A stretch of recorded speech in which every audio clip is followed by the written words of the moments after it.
in association with. Selamat malam Ibu, Bapak, serta tamu undangan yang terhormat dan juga pemirsa CNN Indonesia. Perkenalkan, saya Dea Kartika yang akan memandu acara malam hari ini. Dan kali ini The Big Idea Forum berbeda dari biasanya.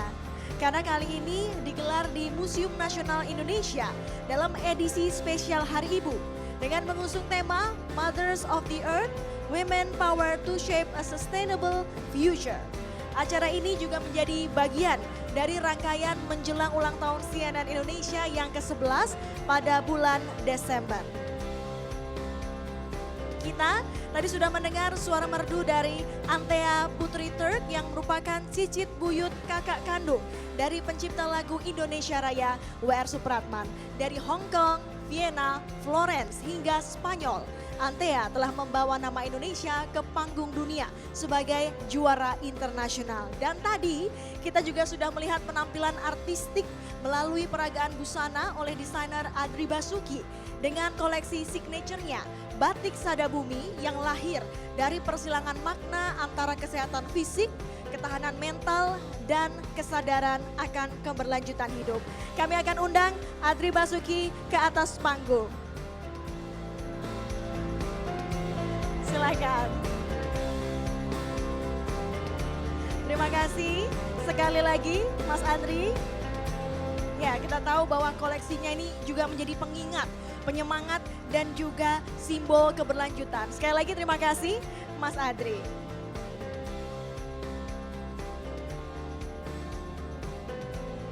Ya, sebelum kita masuk ke agenda berikutnya, kami akan ucapkan selamat datang di The Big Idea Forum Ibu Dr. Honoris Causa Puan Maharani selaku Ketua DPR RI.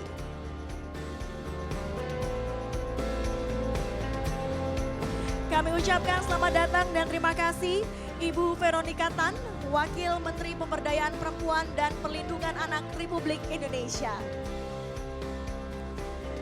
Selamat datang Ibu Retno Marsudi, Utusan Khusus Sekjen PBB untuk Isu Air. Terima kasih Ibu sudah berkenan hadir. Kami juga ucapkan terima kasih kepada Ibu Anita Tanjung, Founder dan Ketua CT Arsa Foundation. Terima kasih juga untuk Ibu Esti Nuryadin, Head of Indonesian Heritage Agency. Selamat malam, terima kasih Ibu. Terima kasih juga sudah hadir Ibu Titin Rosmasari, pemimpin redaksi CNN Indonesia. Dan tentunya terima kasih Ibu Desi Anwar, Director CNN Indonesia telah hadir malam hari ini. Ya, malam ini The Big Idea Forum hadir bersamaan momen penting Hari Ibu yang kita ingat setiap bulan Desember. Mengusung semangat Women Power to Shape a Sustainable Future, kita akan merayakan kekuatan perempuan dalam membentuk masa depan bumi yang berkelanjutan. Dan untuk membuka forum diskusi malam hari ini, dengan hormat saya mengundang Ibu Dr. Honoris Causa Puan Maharani sebagai Ketua DPR RI untuk menyampaikan keynote speech. Silahkan Ibu.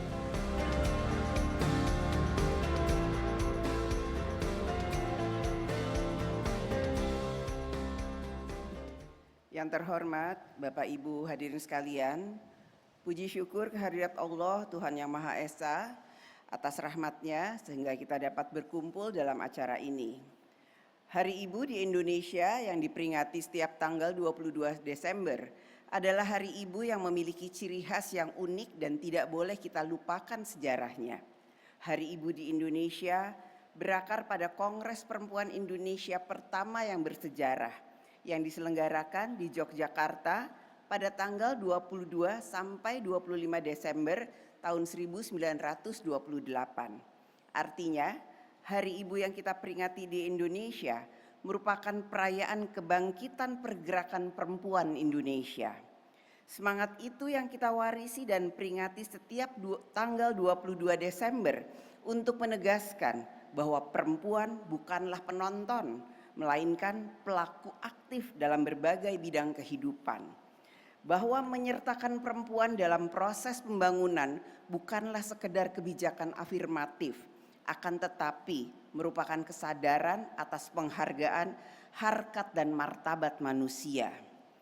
Hadirin sekalian, menyertakan perempuan dalam proses pembangunan di masa sekarang menjadi lebih penting lagi, mengingat kita saat ini bersama-sama menghadapi masalah sustainability atau keberlanjutan.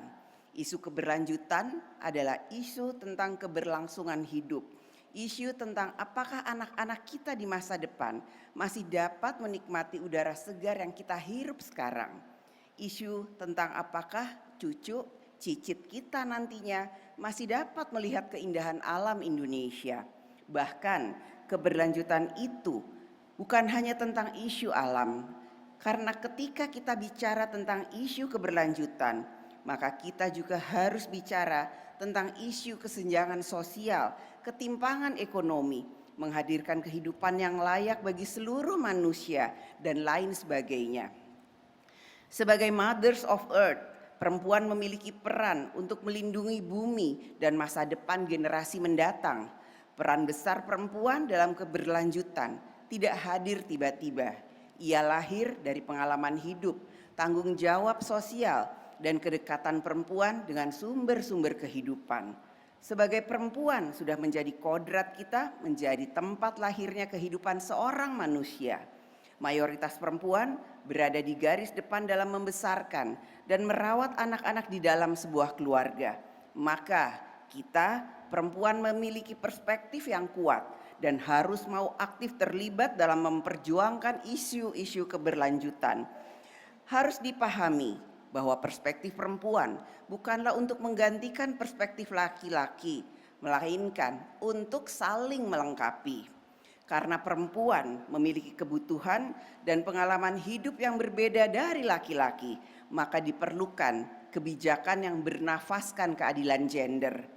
Apalagi secara jumlah, bahwa hampir setengah dari jumlah penduduk Indonesia saat ini adalah perempuan, yang artinya memasukkan perspektif perempuan dalam perumusan setiap kebijakan adalah memastikan bahwa hampir dari setengah jumlah penduduk Indonesia akan diperhatikan kebutuhannya. Maka suara perempuan tidak bisa lagi dihalang-halangi, dan perempuan sendiri saat ini sudah tidak boleh berdiam diri. Kita perempuan harus mendorong makin banyak perempuan turut terlibat dalam pengambilan keputusan yang dapat mempengaruhi keberlanjutan alam dan hidup rakyat Indonesia. Kita perempuan membutuhkan makin banyak perempuan untuk menjadi pengambil keputusan yang tanda tangannya dalam sebuah surat dapat menjaga kelestarian alam dan kesejahteraan rakyat Indonesia. Sebagai contoh, keputusan-keputusan tentang tata ruang, energi, kehutanan, dan air adalah keputusan yang sangat menentukan masa depan bumi, dan perempuan harus selalu hadir di ruangan tempat keputusan itu diambil. Selain itu, kita juga dapat melihat banyak gagasan-gagasan besar yang tidak dapat terlaksana karena tidak ada keberpihakan dalam pelaksanaannya. Artinya big idea atau gagasan besar tentu saja membutuhkan big action atau aksi besar jika ingin dirasakan dampaknya. Maka mari kita jadikan peringatan Hari Ibu di Indonesia sebagai momentum untuk perjuangan mewujudkan gagasan-gagasan besar menjadi aksi nyata. Dengan semangat Hari Ibu, mari kita pastikan bumi yang kita cintai tetap menjadi tempat hidup yang layak bagi anak-anak kita, bagi cucu kita, dan tentu saja bagi cicit kita dan generasi mendatang. Ketika perempuan ikut dilibatkan, alam ikut dilestarikan. Ketika perempuan ikut memutuskan, maka masa depan ikut diselamatkan. Terima kasih. Beri tepuk tangan sekali lagi untuk pidato dari Ibu Puan. Ibu mohon tetap di atas stage. Tadi kita sudah mendengarkan bagaimana Ibu Puan memberikan pesan di Hari Ibu tanggal 22 Desember. Ini peran perempuan harus lebih banyak ya Bu ya. Harus banyak mengambil keputusan walaupun bukan menggantikan laki-laki ya, tapi setara. Baik, selanjutnya dengan penuh rasa hormat saya undang Ibu Anita Tanjung selaku founder dan ketua CT Arsa Foundation untuk bergabung bersama kami di atas panggung untuk menyerahkan apresiasi berupa plakat dan nanti akan diikuti dengan sesi foto bersama.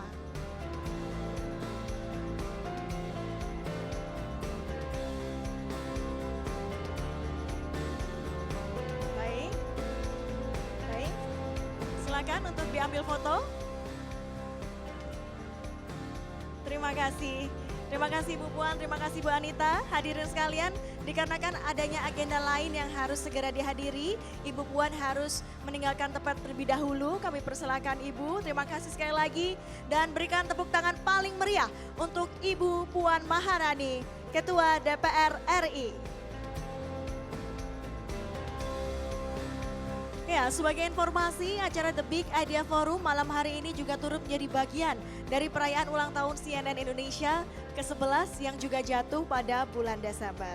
Dan hadirin yang terhormat, kita akan lanjutkan kembali pada sesi keynote kedua malam hari ini. Kali ini dari perspektif global mengenai isu yang sangat mendesak bagi masa depan manusia, yakni air sebagai sumber kehidupan dan tantangan ketahanan lingkungan di tengah krisis iklim. Beliau adalah figur penting dalam berbagai forum global termasuk UN Water Conference serta dipercaya sebagai utusan khusus Sekretaris Jenderal PBB untuk isu air. Mari kita sambut Ibu Retno Marsudi. Silakan Ibu.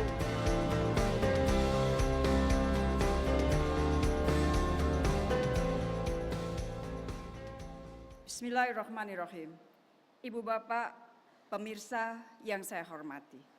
Pertama-tama duka cita dan keprihatinan yang dalam kepada saudara-saudara kita yang terkena dampak banjir di Sumatera. Ibu Bapak, dunia menghadapi 3 tantangan air yang sangat besar. Pertama, too much. Bencana terkait air semakin meningkat. Di tahun 2024 saja, water related disaster telah menyebabkan kerugian ekonomi sebesar 550 miliar US dollar. Kedua, too little. 3/4 penduduk dunia diperkirakan akan terdampak kekeringan pada tahun 2050. Ketiga, too polluted.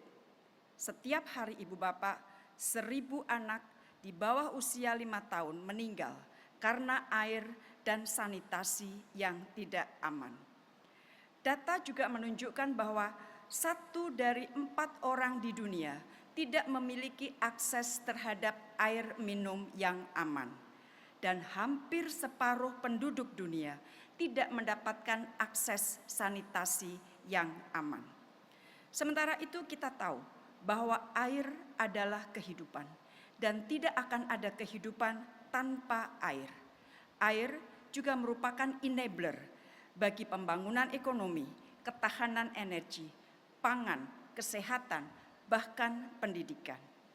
Selain tantangan-tantangan tersebut, perubahan iklim, ketidaksiapan tata kelola, dan lebarnya gap pendanaan menjadikan upaya untuk menangani tantangan air menjadi lebih berat dan dampak terhadap masyarakat menjadi semakin buruk.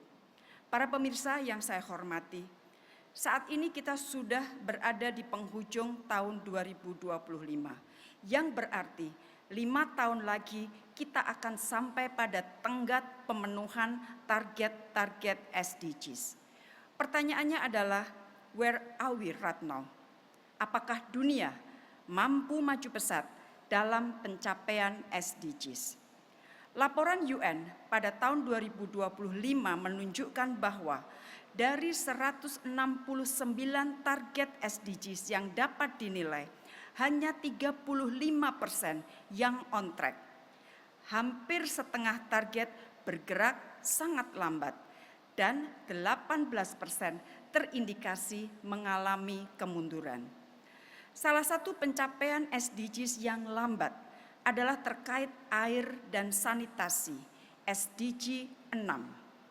PBB mengatakan bahwa air dan sanitasi merupakan salah satu foundational goals yang mempengaruhi hampir semua SDG lainnya. Dengan demikian, jika capaian SDG 6 tertinggal, maka akan sangat mempengaruhi capaian SDG lainnya. Pencapaian SDG sangat penting bagi martabat manusia, bagi kesetaraan dan kesejahteraan bersama. Para pemirsa yang saya hormati, pada 1 November 2024, berdasarkan mandat negara anggota PBB, Sekjen PBB menunjuk seorang perempuan Indonesia untuk menjadi utusan khusus pertama Sekjen PBB untuk menangani tantangan air dunia. Keputusan tersebut tidak mungkin dibuat tanpa pertimbangan masak. Negara anggota dan Sekjen PBB meyakini bahwa jika diberi kesempatan, perempuan akan dapat memimpin dengan baik. Perempuan telah terbukti menjadi bagian dari solusi, termasuk dalam mengatasi tantangan air dan pencapaian SDG. Perempuan terbukti dapat menjadi penjaga bumi, mothers of the earth. Data Bank Dunia menunjukkan bahwa melibatkan perempuan dapat membuat proyek-proyek air 6-7 kali lebih efektif. FAO membuat penghitungan bahwa if women had the same access to productive resources as men, they would produce 20-30% more food, and their family will enjoy better nutrition, health, and education. Di India, data menunjukkan jika perempuan duduk di dalam dewan yang mengurus proyek-proyek air minum, maka hasil proyek tersebut akan 62% lebih baik. Bahkan di bidang usaha, data dari Forbes menunjukkan bahwa tim yang inklusif menghasilkan keputusan bisnis yang 87% lebih baik. Data-data tersebut sekali lagi menunjukkan bahwa women are always part of solution. Secara demografi, dunia memiliki penduduk perempuan sekitar 50%. Jika perempuan tidak diberdayakan, maka dunia akan kehilangan kesempatan 50% untuk menciptakan kehidupan yang lebih baik bagi semua. Kepemimpinan perempuan bukan hanya sekedar tambahan, namun merupakan prasyarat untuk masa depan yang lebih berkelanjutan, lebih baik dan lebih adil. Pembangunan berkelanjutan tidak mungkin tercapai jika separuh potensi manusia tidak digunakan sepenuhnya. Empowering women is not just a moral imperative. It is the cornerstone of a sustainable and equitable future for our planet. When women lead in protecting water, land, and ecosystem, they safeguard not only nature, but humanity shared future. Singkat kata, when women rise, the planet thrives. When women rise, the planet thrives. Sebagai penutup, together we must stand firm in making human rights, equality, and empowerment a reality for all women and girls, for everyone, everywhere. Selamat Hari Ibu 2025. Terima kasih.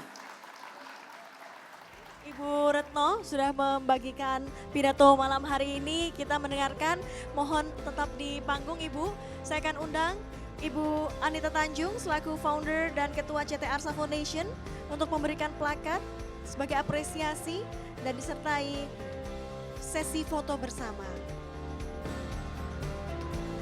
Baik, silakan berfoto.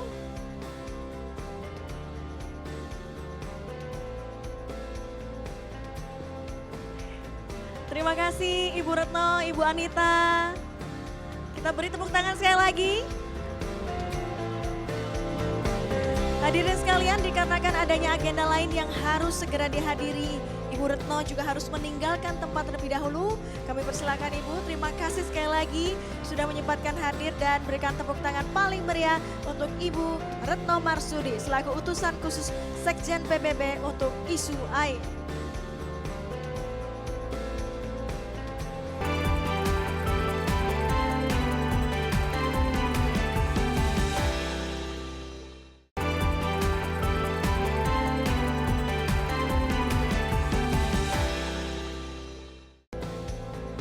Dan tadi kita sudah mendengarkan pidato dari Ibu Puan Maharani dan Ibu Retno Marsudi. Selanjutnya, mari kita dengarkan welcoming remarks selaku tuan rumah dari Museum Nasional Indonesia, Ibu Esti Nuryadin, Head of Indonesian Heritage Agency. Silakan Ibu Esti, waktu dan tempat kami persilakan.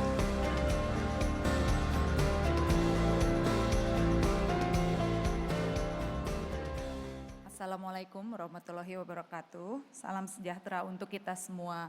Om Swastiastu, Namo Buddhaya, salam kebajikan, Rahayu. Yang saya hormati Ibu Puan Maharani, Ketua DPR RI. Yang saya hormati Ibu Veronica Tan, Wamen PPPA.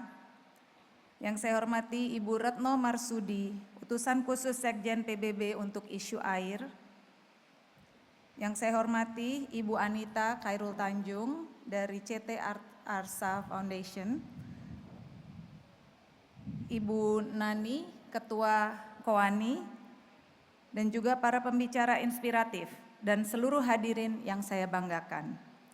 Pertama-tama izinkan saya menyampaikan apresiasi kepada CNN Indonesia atas terselenggaranya The Big Idea Forum di Museum Nasional Indonesia. Bagi kami, di Indonesian Heritage Agency menjadi tuan rumah bagi percakapan penting tentang masa depan bangsa dan masa depan bumi adalah suatu kehormatan. Tema malam ini, Mothers of the Earth, Women Power to Shape a Sustainable Future, adalah panggilan yang sangat relevan bagi kita semua. Ia tidak hanya merayakan peran perempuan, tapi juga menegaskan women power, kekuatan kepemimpinan perempuan dalam bentuk masa depan yang adil, tangguh, dan berkelanjutan. Sejak dulu leluhur kita memandang bumi bukan sekedar sebagai ruang hidup, tapi sebagai ibu. Hubungan manusia dengan alam dibangun atas keseimbangan dan saling menjaga.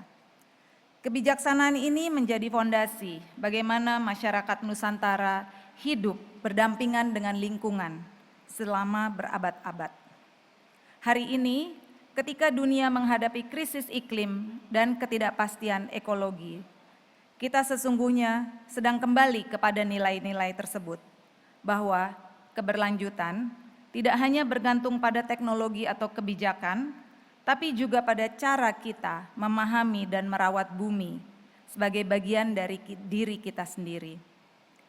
Di Indonesian Heritage Agency yang membawahi 19 museum dan 34 cagar budaya di bawah Kementerian Kebudayaan, kami merawat warisan budaya, berarti juga merawat ingatan kolektif tentang relasi manusia dengan alam yang harmonis. Museum dan cagar budaya menyimpan pengetahuan dan cara hidup yang menghargai batas-batas alam, memuliakan keseimbangan dan memprioritaskan keberlanjutan generasi. Warisan itu bukan masa lalu, tapi kompas moral dan ecological wisdom untuk masa depan. Karena itu saya sangat mengapresiasi forum ini. Malam ini kita akan mendengarkan pemikiran dari perempuan-perempuan yang berada di garis depan diplomasi internasional, pemerintahan, kesehatan, pengelolaan lingkungan, dan pemberdayaan komunitas. Mereka bukan hanya pemimpin hari ini, tapi juga penerus spirit para ibu dan nenek moyang kita, penjaga kehidupan, penyembuh bumi, dan pembentuk masa depan yang berkelanjutan. Saya berharap The Big Idea Forum bisa menjadi titik temu antara kearifan leluhur dan ilmu pengetahuan modern, antara suara perempuan dan arah kebijakan publik, antara refleksi dan tindakan nyata. Karena merawat bumi bukan semata-mata isu lingkungan, ini adalah tindakan budaya, tindakan kemanusiaan, dan yang terpenting tindakan kasih untuk masa depan anak-anak kita. Terima kasih kepada CNN Indonesia, para pembicara, dan seluruh hadirin yang telah hadir malam ini. Selamat mengikuti forum dan semoga percakapan kita malam ini melahirkan gagasan-gagasan yang besar berakar kepada kebijaksanaan masa lalu dan berpijar untuk menjawab tantangan zaman. Wassalamualaikum warahmatullahi wabarakatuh. Om Santi Santi Om. Namo Buddhaya, salam kebajikan, Rahayu. Baik, berikan tepuk tangan. Terima kasih Ibu Esti. Terkait dengan welcoming remark malam hari ini, Ibu Esti mohon tetap di atas panggung. Dan kami akan memberikan apresiasi kepada Ibu atas insight yang luar biasa pada acara malam hari ini. Saya akan mengundang dan akan diwakili oleh Ibu Desi Anwar, Direktur CNN Indonesia. Silakan Ibu.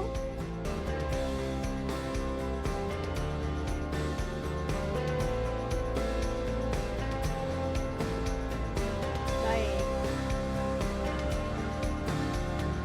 Ya, berikan tepuk tangan sekali lagi.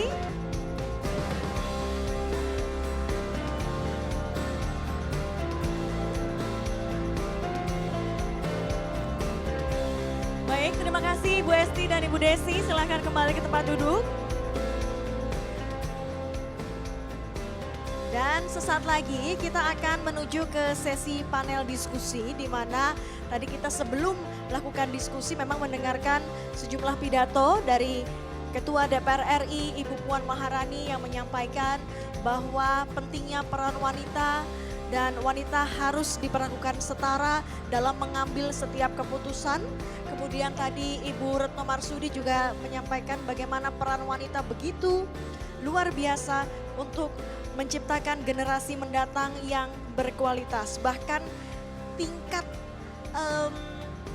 kualitas dari generasi yang dilahirkan oleh wanita-wanita yang diberi ruang dalam mengambil keputusan, bahkan kualitasnya bisa meningkat lebih dari 50%. Dan tadi Ibu Esti yang sudah mengungkapkan bahwa kesetaraan wanita, menjaga lingkungan itu adalah bagian dari budaya. Dan nanti beberapa pembicara akan saling berdiskusi mengenai tema kita di The Big Idea Forum malam hari ini.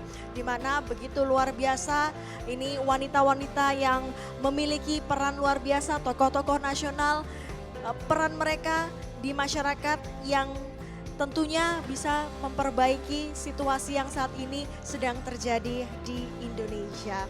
Dan nanti diskusi akan dipandu oleh jurnalis senior CNN Indonesia, Ibu Desi Anwar.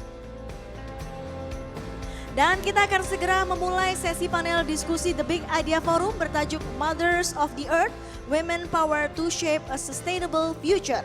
Saya mengundang moderator kita, senior jurnalis dan direktur CNN Indonesia, Ibu Desi Anwar, untuk memandu sesi diskusi panel malam hari ini.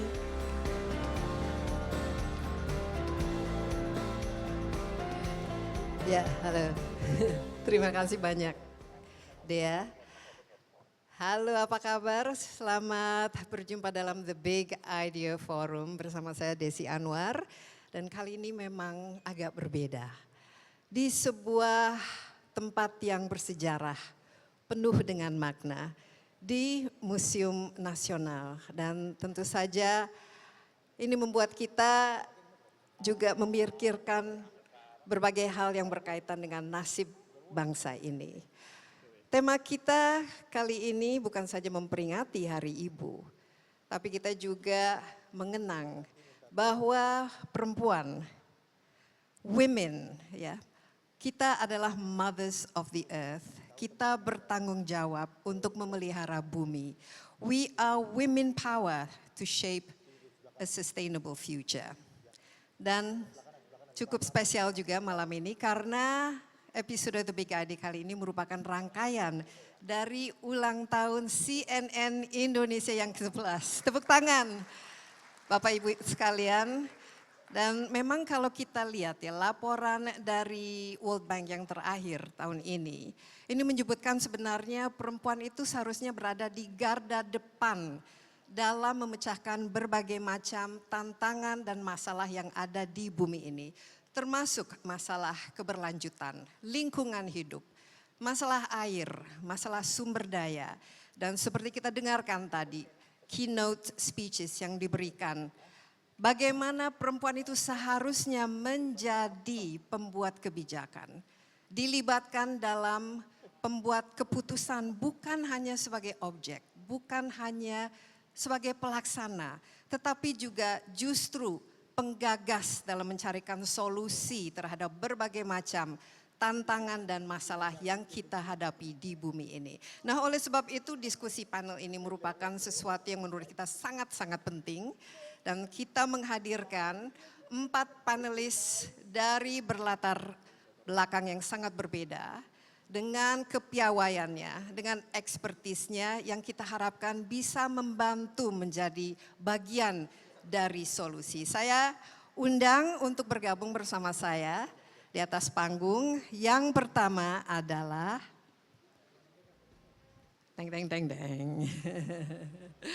Ibu Veronica Tan, Wakil Menteri Pemberdayaan Perempuan dan Perlindungan Anak. Ini Ibu Vero ini tokoh yang sangat inspiratif, tokoh yang selalu hadir ya, khusus di masyarakat, menyoroti berbagai macam masalah yang perempuan dan anak-anak hadapi. Dan kita harapkan Ibu Vero akan memberikan perspektif kebijakan nasional untuk memberdayakan perempuan di berbagai sektor strategis. Bu Vero, apa kabar?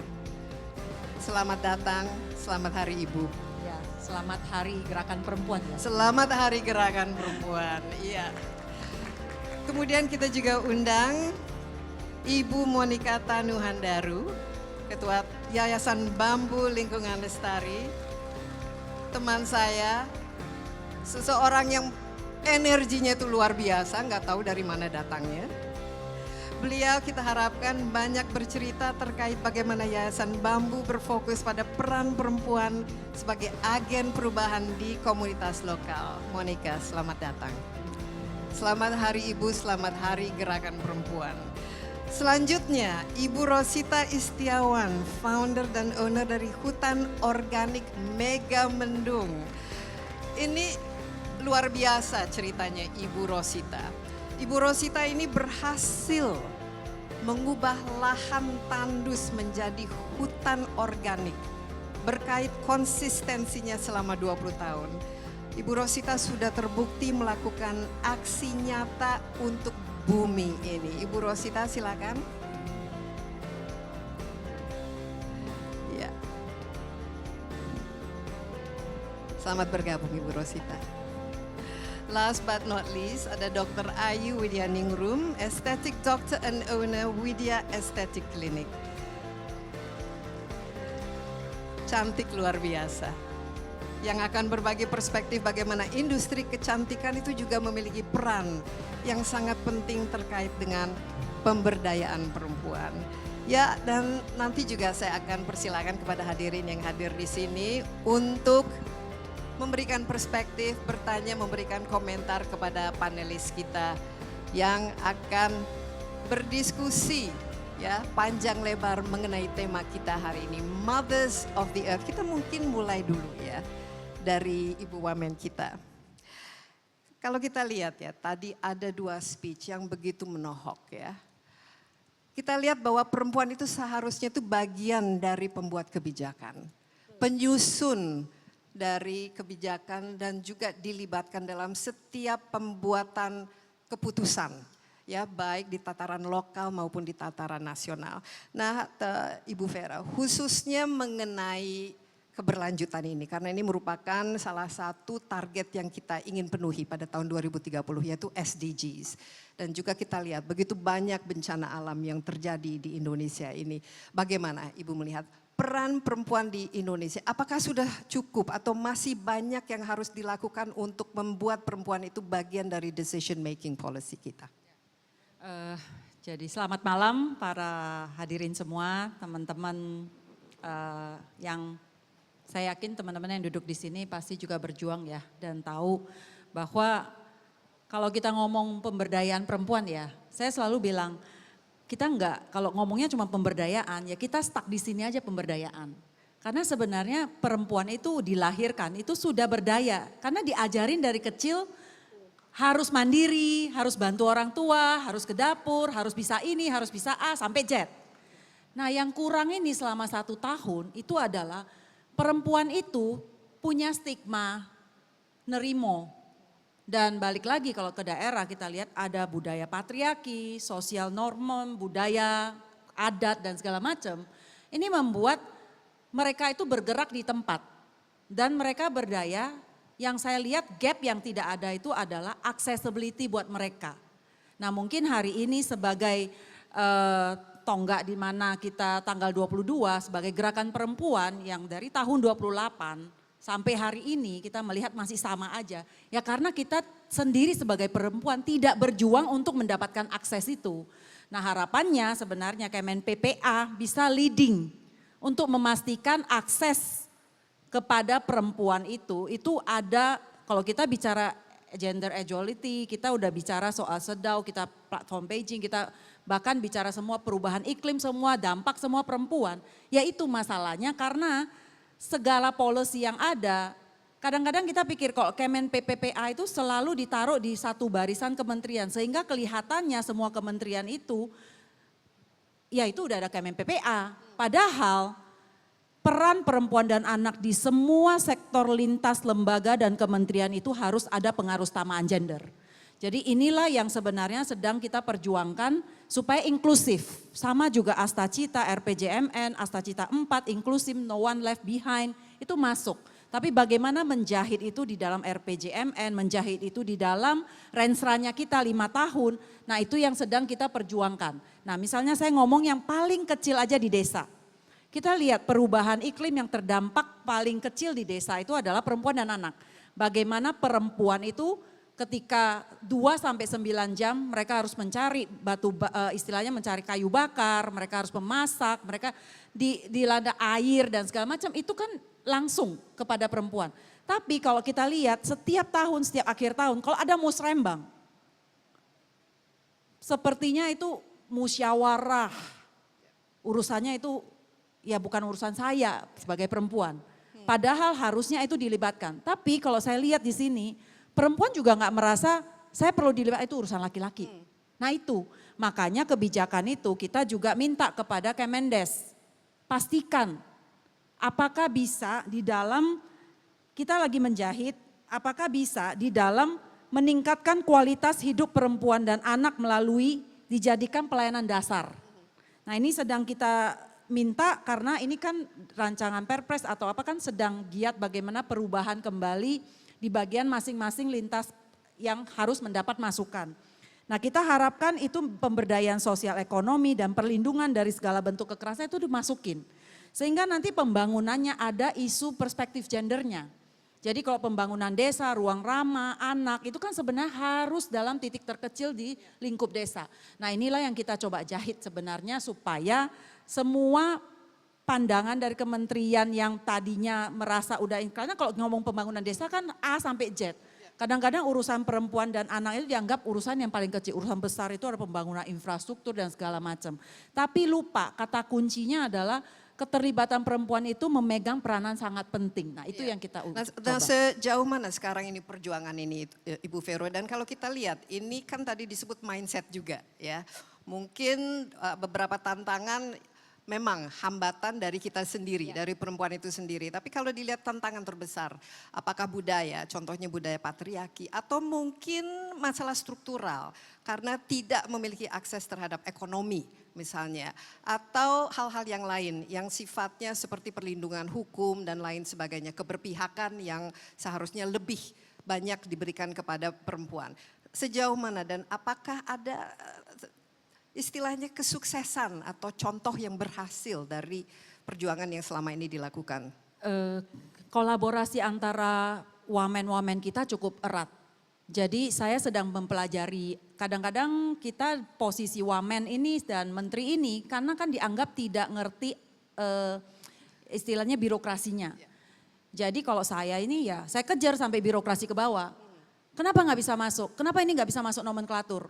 Karena kan balik lagi kita pengen ASN kita bekerja berdasarkan KPI mereka juga. Kita tidak mau seolah-olah ini exclude hanya planningnya menteri dan wamen gitu. Tapi bagaimana dijahit supaya di dalam nomenklaturnya itu ASN juga bisa bekerja dengan hati. Nah merombak birokrasi itu memang butuh perspektif lagi. Even di dalam birokrasi internal kita kasih pandangan bagaimana indeks ketimpangan gender itu menurun, indeks pembangunan gender itu juga naik. Nah ini kata kuncinya itu bagaimana Rensra diikat. Nah detail-detail ini memang harus balik lagi. birokrasi itu harus komitmen, kalau rapat itu, bikin timeline itu harus ada timeline sampai selesai.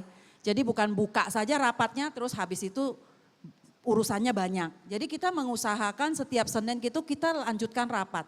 Misalnya kalau misalnya Kemendagri ujungnya adalah kan Undang-Undang 23 ini yang harus direvisi.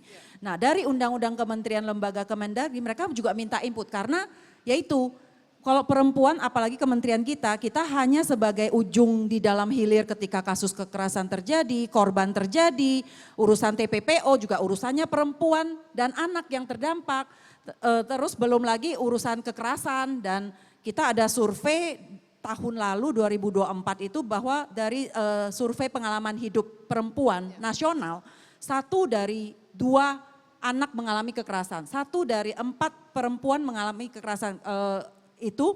Nah ini bagaimana kita ada data seperti itu, tapi balik lagi cara menjahitnya itu kalau kita yang istilahnya gini, kalau saya selalu gampang. Kita yang punya mau, ya kita yang harus gedor-gedor gitu loh. Jadi kalau kita nggak gedor-gedor ke kementerian, minta tolong dong ini dimasukkan perspektif gendernya, minta tolong dong misalnya dari perubahan, kan masing-masing nih, KUM juga sedang merubah hukumnya, kita punya undang-undang TPKS. Dan di KUM itu punya pelatihan paralegal, jadi mereka ada program paralegal. Mereka juga ada yang namanya program memberikan reward kepada kepala desa yang posbangkum, jadi kepala desa yang peacemaker. Dan waktu saya tahu itu ya saya tanya kejar-kejar kapan kita bisa masuk karena jadi saya nanya kriteria kepala desa yang mendapatkan reward peacemaker itu apa? Oh pernah menyelesaikan kasus. Terus saya bilang pernah nggak selesaiin kasus keluarga, kasus perempuan, kasus anak misalnya gitu. Nah inilah yang kita coba tanya. Mungkin bukan nggak masuk, tapi yaitu cara memasukkannya di dalam birokrasi itu kita benar-benar harus jelaskan dengan detail. Jadi dengan begitu baru oh iya berarti pas pengadaan acara peacemaker tiap tahun, jadi tiap kepala desa tiap tahun itu ada reward. Apa yang sudah mereka capai sebagai peacemaker. Jadi karena kan urusan paling kecil kita harap mereka bisa menyelesaikan daerah desa sehingga tidak diangkat menjadi kasus kabupaten dan naik. Kita harapkan jadi kan isu perempuan bagaimana menyelesaikan berperspektif gender itu juga harus dimasukkan. Nah itulah yang kita gali satu persatu tapi balik lagi. Merubah birokrasi itu benar-benar harus swift mindset dan harus memasukkan itu dalam nomenklatur supaya semua orang kerja dengan baik. Iya, dan saya lihat juga Ibu Vero, ini mungkin tepuk tangan ini, saya lihat antusias sekali dan passionate dan katanya tidak ada lelahnya ini karena ini merupakan tantangan yang cukup sulit dan memakan waktu yang cukup banyak untuk merombak birokrasi. Tapi Bu Vero kan sering ke daerah, bertemu dengan pemerintahan lokal dan juga masyarakat setempat misalnya. Kira-kira dari mereka sendiri, dari akar rumput istilahnya, apa feedbacknya, apa wish listnya, apa aspirasinya dan apakah mereka juga semua mengatakan bahwa ya perlu kita perempuan-perempuan ini dilibatkan sebagai suatu driver dari perubahan, sebagai decision maker. Nah itu yang saya lihat ketika ada di lapangan, saya pernah berkunjung juga dengan Yayasan Bambu, kita ke NTT ya, jadi kita udah melangkah dari kabupaten ke kabupaten, lewat darat juga, saya melihat bagaimana antusias mama-mama, dan kebetulan menanam bambu dan di situ berdialog sebenarnya. Nah saya juga pernah ke Cilacap ketemu dengan ibu bupatinya juga, saya juga ke Semarang, saya juga melihat beberapa daerah, saya melihat para perempuan itu ketika mereka bekerja, misalnya kayak Cilacap, perempuannya pagi bangun, ngurus rumah, terus jam 8 sampai jam 9 sampai jam 12 shiftnya mereka itu lagi bukain keong. Dan dihargain jadi setengah hari sampai jam 12 itu dihargain 25.000. Jadi jadi ada targetnya keong dikupas karena ada ekspor ke Jepang. Terus nanti dari jam mereka pulang habis itu jam 1 sampai jam 4 mereka bekerja lagi shift kedua. Dapat uang seperti itu untuk tambahan. Saya juga pernah pergi ke Banjarnegara, di situ ada, bayangkan, di situ ada sedimen-sedimen yang dibikinin jadi bata. Bata, bapaknya bikin bata, cetak bata, luar biasa ibu-ibunya ngapain. Ternyata ibu-ibunya berkelompok bersepuluh, mereka bata yang udah jadi mereka angkut, mereka yang angkut ke mobil, ke truk.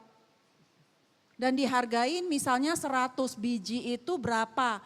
Kurang lebih 1 bulan mereka bisa dapat 1 juta tambahan. Nah pekerjaannya bayangkan bapaknya yang bikinin ulenannya, ibunya yang ngangkat. Gak tahu terbalik atau enggak ya tuh sama-sama pekerjaan ini ya, pekerjaan berat gitu loh. Tapi demi buat keluarga mereka mau melakukan itu. Tapi bayangkan perempuan terdapat beban ganda kan. Kalau bapak kan tinggal kerja pulang makan. Ibunya udah kerja nambah income, jam 12 dia harus masak. Jadi kalau kita hitung jam kerja ya, saya hitung makanya ini harus di-convert nih, care ekonomi, care itu menjadi ekonomi itu menaikkan PDB juga sebenarnya. Bagaimana care, unpaid care itu bisa dijadikan paid care gitu loh. Karena dia kan udah ngurus rumah, belum lagi yang di sandwich family ada orang tua. Otomatis dia kan jaga orang tuanya juga dan jaga anak. Nah ketika saya lihat dengan ininya ya gitu, ketika ditanya ada apa, ya mereka cuman ya begitulah. Pas saya lihat KTP-nya, ya KTP ibu rumah tangga juga. Nah kadang-kadang tentu ada dari private sector atau bank-bank yang itu yang memang istilahnya mendata ya, maksudnya apa-apa supaya mereka bisa dapat pinjaman. Walaupun KTP-nya misalnya KTP rumah tangga, tapi mereka harus ke lurah untuk mendapatkan rekomendasi, punya usaha atau apa, sehingga mereka bisa dapat bantuan, misalnya kalau dari KKP kelautan. Nah hal-hal seperti itu yang membuat mereka itu merasa ya kalau ditanya diwawancara ibu itu sebagai apa. Mereka jarang loh yang menjawab ya saya itu pekerja, saya entrepreneur, enggak, saya ibu rumah tangga tetap aja.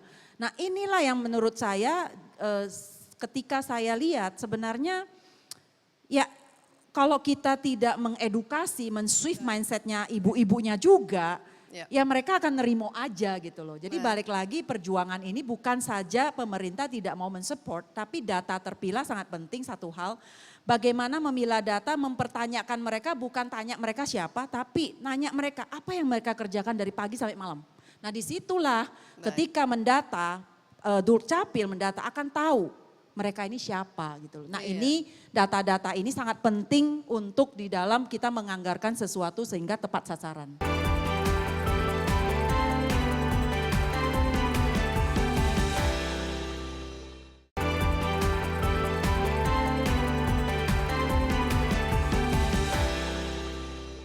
Salah satu yang dikunjungi itu ada di NTT, ada di situ dikelola oleh Yayasan Bambu Lingkungan Lestari ya, yang berbasis membantu komunitas lokal juga yang menanam bambu. Bu Monica, mungkin dari perspektif Bu Monica, karena ini tadi ada istilah mama bambu ya.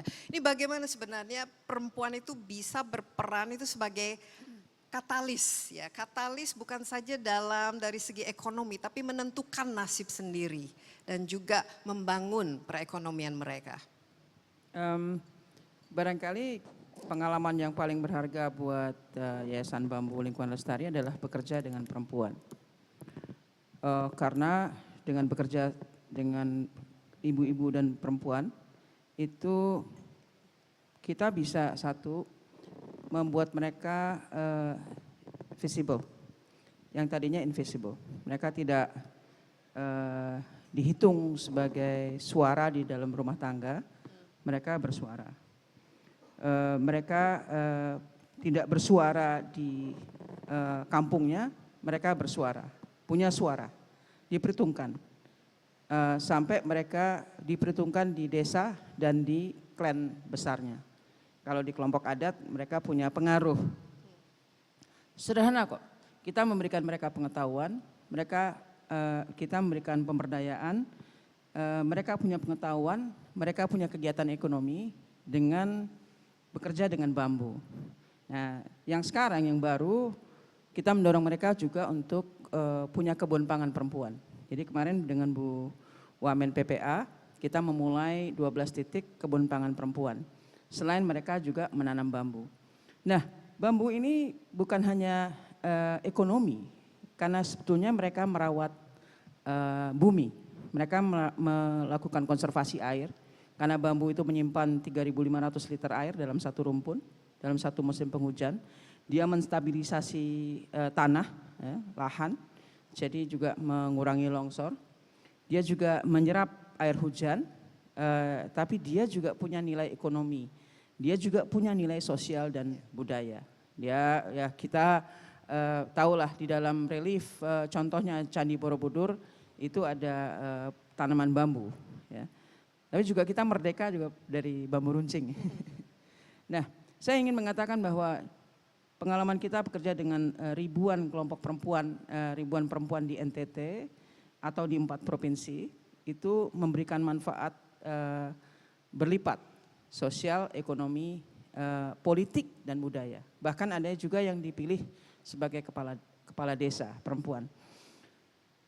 Saya kira itu yang bisa saya jelaskan dari pengalaman NTT. Ya mungkin lebih detail lagi mengenai success story dan apakah dampak yang kelihatan ini dengan memperdayakan para mama-mama bambu ini dan juga dampaknya terhadap komunitas di mana mereka berada. Tentu saja kan di sini ada aspek konservasinya dan lingkungan hidupnya, tapi lebih menarik lagi itu bagaimana ini bisa menciptakan alternative livelihood tapi juga memberikan mereka kemerdekaan untuk menentukan nasib ekonominya sendiri, Bu Monika. Mereka jadi selain ekonomi tadi yang mereka bisa punya pendapatan ya 2 juta 1 bulan gitu dengan bekerja dengan bambu, makin nanti dengan pangan mungkin menambah 1 juta jadi mungkin 3 juta 1 bulan. Mereka punya semacam pride, ya, punya semacam kebanggaan. Gitu. Saya punya skill, ya, saya punya pengetahuan, saya punya pendapatan, dan saya punya suara. Jadi kalau mereka kadang-kadang mereka datang bekerja itu dengan baju yang terbaik. Mereka datang ke bank itu dengan baju yang terbaik. Karena itu mereka punya identitas yang tadinya tidak punya. Tadinya tadi identitasnya ibu rumah tangga. Sekarang mereka punya pride. Saya mama bambu. Gitu. Nah ini buat kami nggak sulit. Kita hanya membalikkan tangan mengatakan bahwa Yayasan Bambu Lingkungan Lestari bekerja dengan perempuan mayoritas. Dan itu menjelaskannya pada pemerintah daerah, menjelaskan pada donor kita, menjelaskan pada mitra kita. Itu awalnya saja yang sulit gitu. Tapi kalau kita maksa-maksa gitu, kalau saya hobinya maksa gitu ya. Kalau kita paksa pada akhirnya mereka semua mengerti bahwa ini punya manfaat yang berlipat. Sosial, ekonomi, budaya, dan juga politik. Ya, dan kalau kita lihat tadi kan begitu bangga ya, mereka bisa memiliki identitas sendiri juga ya. Tapi kalau pemimpinan perempuan ini khususnya dalam kaitan dengan sumber daya alam dan lingkungan hidup, apakah ada perbedaan yang signifikan lah? Misalnya kalau dengan Papa Bambu. Kami punya kan pengalaman. ada mama bambu, kan ada papa bambu. Ada nggak yang menonjol? Gitu kami punya pengalaman panjang juga dengan bekerja dengan bapak-bapak untuk menanam bambu ya. Biasanya bambu itu anakan bambu itu delicate, rentan pada waktu dia masih anak. Dia sangat rentan. Maka dia perlu dirawat seperti anak gitu. Jadi di 3 bulan pertama itu dia rentan, harus diairin, harus dirawat, harus dilihat, harus disayang-sayang lah kira-kira. Nah, itu tidak bisa dilakukan di laki-laki. Karena memang bukan nature-nya kayaknya. Nah, ini penting ya. Ini yang membuat dan mama-mama bambu itu merawat semua anakan tanaman bambu atau tanaman lainnya itu seperti anaknya sendiri.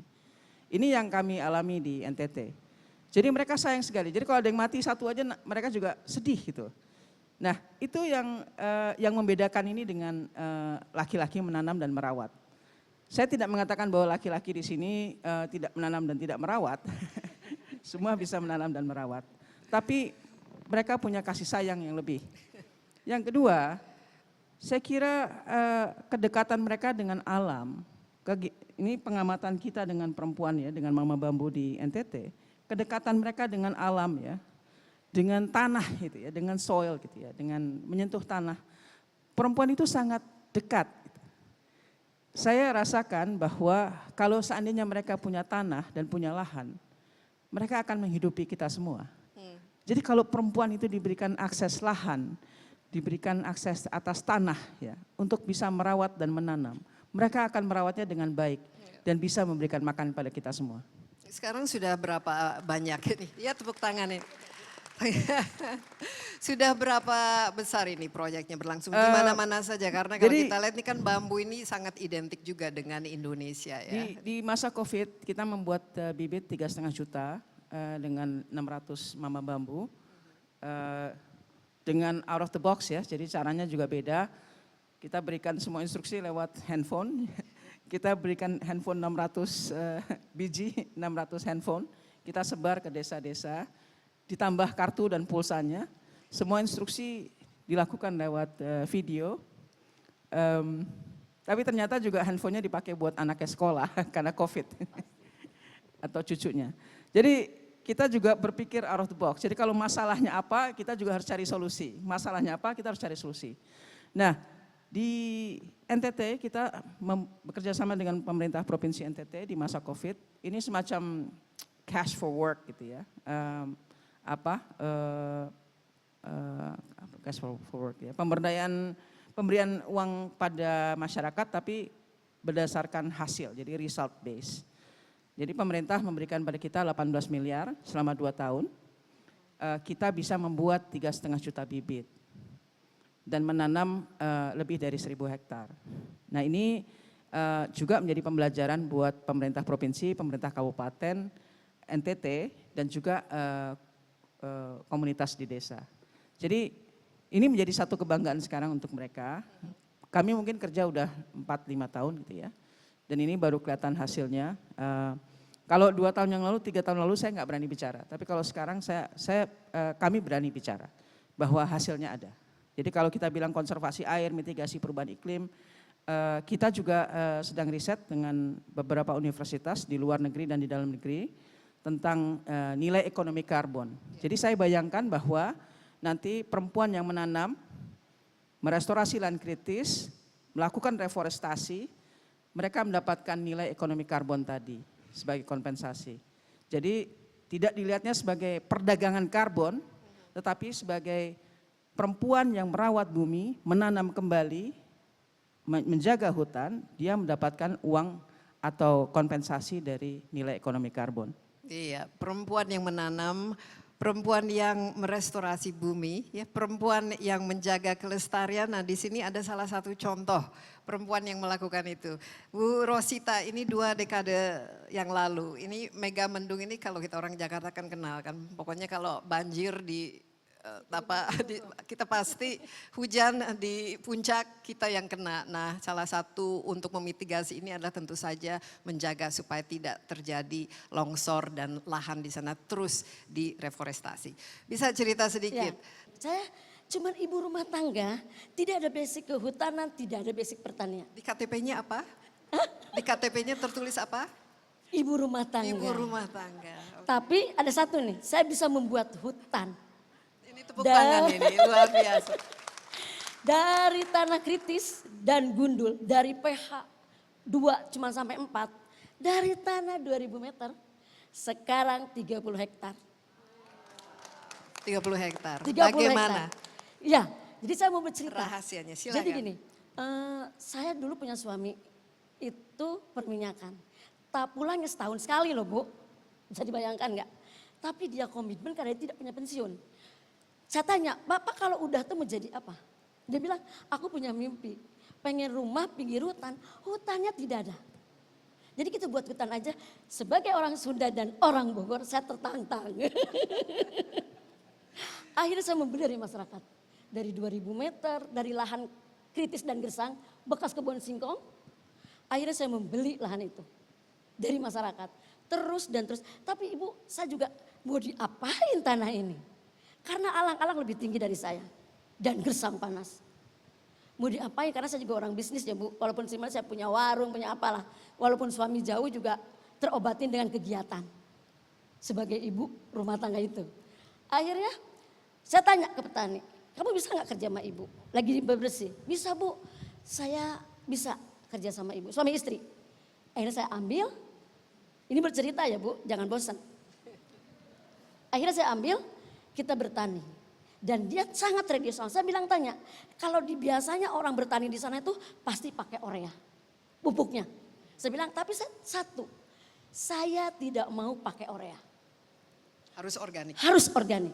Jadi bukan namanya ngetren sekarang saja organik. Dari dulu pertama nanam saya sudah organik. Wow, sudah berapa tahun sekarang?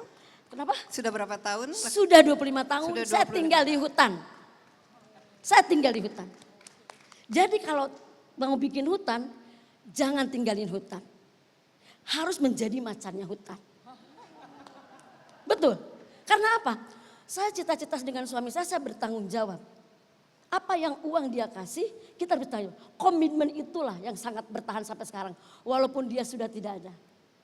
6 tahun saya berkomitmen. Suami meninggal, saya bilang pasti bisa. Membayar pegawai, membereskan itu. Jadi dalam 30 hektar, itu 44.000 pohon. 44.000. Iya, dan itu kebanyakan endemik Indonesia. Itu. Dan gini, Ibu, kok kenapa sih mau tinggal di hutan? Itulah. Kita komitmen itu sampai sekarang saya pegang. Dan anak saya, cucu saya sudah berkomitmen. Anak-anak ini tidak daftar warisan ya. Saya bilang kayak gitu. Kenapa? Ini akan kembali lagi ke alam. Yang menghitung Bu, S1, S2-nya IVB. Padahal saya cuma ibu rumah tangga yang tanda tangan dan stempel. Bisa dibayangkan gak Bu? Dan ini, bagi ibu nih hari ibu ya, saya sangat berkesan gini. Saya sebagai ibu, saya cuma mau pesan. Jangan laki-laki, ibu-ibu juga bisa. Saya membuktikan itu. Dan di sana, kalau orang Jakarta nih, kalau di puncak punya 1.000 meter aja pasti bikin villa, resort. Pohon yang ada Rasa Mala Jawa Baratnya, puspanya dia tebang. Dia cari piu. Padahal di Jakarta bisa banjir, dia tidak mau ke sana. Tapi Ibu Rosita pasti banyak tawaran untuk ini tanahnya dibeli dan lain sebagainya. Sangat. Sangat. Sangat. Tidak tergiur. Tidak tergiur. Sampai detik ini Bu, saya masih orang datang ke tempat saya. Ya sekarang sudah dekat-dekat properti ya Bu, jangan disebutlah. Itu sudah dekat dengan properti sana sini. Gitu. Bu mau gak 250 M? Gitu Bu, keren gak? Saya bilang buat apa? Suami bilang apa tapi? Suami sudah meninggal. 2019 suami saya meninggal. Itu. Tapi di sana jangan salah. Di sana itu berebut orang Jakarta karena kita di sana berebut juga dengan calo tanah namanya biong tanah. Jadi kalau kita membeli ini hari Bu, si tanah ini, kita nggak lihat seminggu besok ada patok milik si Anu. Karena kalau ibu yang membeli, mereka tidak bisa jual lagi ke orang Jakarta. Karena dihutankan sama saya. Bu, saya kalau lihat cerita, saya sedih Bu. Di situ tidak ada air. Tidak ada air sama sekali. Sekarang saya mengairi 2 das. Das Ciliwung dan Cis. Saya mengairi 2 desa. Karena tanah saya itu 2 desa tapi bersatu hal. Ini contoh aksi nyata ini. Ini luar biasa, ini saya sampai merinding ya. Ya. Karena tidak perlu banyak berbicara, tidak perlu, Ya. ini semua melakukan dengan menanam 44.000 pohon. Dan apakah ini sudah juga menjadi rumah bagi komunitas tempat, bagi warga lokal, dan apakah mereka juga bisa memanfaatkan tentu saja dalam hal positifnya ya, mendapatkan mata pencarian alternatif. Gini, positifnya hujan 15 hari sampai sebulan, dia tetap dapat air. Salah satunya. Keduanya, udaranya tetap segar. Ketiga, Bu, alhamdulillah ya, yang saya bikin sedih. Sejak ada ibu nanam di sini, kelihatannya saya sangat bahagia kalau pagi dia bisa jalan kaki menirup udara yang segar. Bisa dibayangkan Bu. Saya yang paling bangga juga buat saya sebagai ibu rumah tangga, generasi-generasi sekarang ya Bu ya, betul Kak. Saya menitipkan kepada Indonesia, kepada Kabupaten Bogor pemerintahan. Hutan ini tolong jaga. Karena keluarga saya sudah tidak punya hutan lagi karena tidak ada daftar warisan. Karena sudah menjadi yayasan hutan organik. Tapi kita sama-sama jaga. Ya dong Bu, agar Jakarta tidak banjir. Dan saya mau cerita air. Air dulu saya tidak ada. Jadi rumah saya di bawah Bu. Saya bawa air pakai mobil dalam 1 gentong. 1 pohon 1 gelas ini Bu. Selama 2 tahun. Terus suami saya itu orang pinter. Jadi gini, sayang bikin zona. Jadi waktu masih 6 hektar ada general ekonomi untuk sayuran. Ada general utility, ibu bikin saung di sini saja. Dan ada zona konservasi untuk menanam pohon. Jadi saya tanam bermacam-macam pohon yang tidak boleh dijamah oleh siapapun kecuali orang yang bersihin. Dalam 2 tahun saya bersyukur alhamdulillah subhanallah keluarlah mata air. Ternyata kenapa di sana nggak keluar air? Karena ada vegetasi pohon. Karena pohonnya ditebang, tidak ada pohon, jadi tidak ada air. 2 tahun keluar air.